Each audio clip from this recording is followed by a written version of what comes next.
আজকে ভিডিওটা মুই বরিশালের কথা দিয়ে শুরু করতে আসি। তো মোর বরিশালের কেটা কেটা আছেন মোর ভিডিওটার মধ্যে বেশি বেশি সাপোর্ট করে দেবেন। মোর মধ্যে রুচি নেই, 2-3 দিন ধরে বেশি বেশি একদম জ্বর যাইতেছে, ঘরের সবারই জ্বর। এই জন্য কইতে কি খামো আজকে দুপুরে দিয়ে খিচুড়ি পাতলা পাতলা খিচুড়ি রাইন্দে খাওয়া যায় নাই।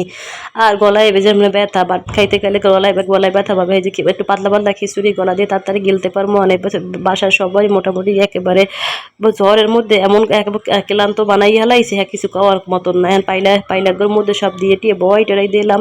এখন এখানে পেঁয়াজ আর একটু কাঁচামরিচ কাটা, হ্যাঁ পরাইতে আদা রসুন সব কিছু দিয়ে লড়াই চাড়াই আমি পাইলাগ একেবারে এরকম বয় ডাকনাক দিয়ে বয় দিলাম।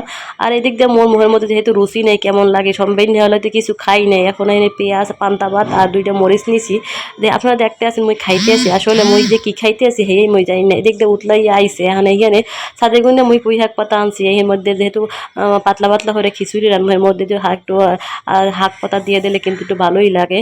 তার মধ্যে পুঁই শাক আনলে পুঁই শাকও দিয়ে দিচ্ছি। এখন মনে হয় এইটা এরকম রান্না হয়ে গেছে। এখন মুই এখানে বাগার দিয়ে নিব।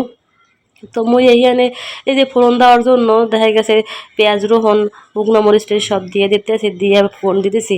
এই যদি মোর নাকটা ভালো থাকতো, সর্দি টদি না হয়তো, তার গেরানটা যে কীরকম লাগতো হ্যাঁ কইতে পারতে না। এখানে একটু ধনিয়া পাতাও হ্যাঁ দিয়ে দিয়েছি, দিয়ে দেখেন খিচুড়িটা কিন্তু আসলেই অনেক সুন্দর হয়েছে।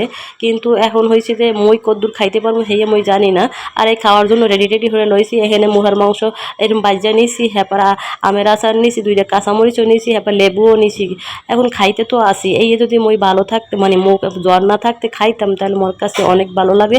তো সবাই মোর ভিডিওর মধ্যে একটু সাপোর্ট টাপোর্ট করে দিবেন, কারণ এত কষ্ট করে ভিডিও বানাই, খুব খারাপই লাগে। তো খাইতে আসি, কিন্তু আপনারাও চাইলে এরকম করে খাইতে পারেন। তো মোর কাছে ভালোই লাগতেছে। মোর জ্বরের মুখে কেমন একটু খারাপ লাগতেছে, কিন্তু অনেক ভালোই লাগছে। তো ভালো থাকবে, সুস্থ থাকবে, আল্লাহ হাফেজ।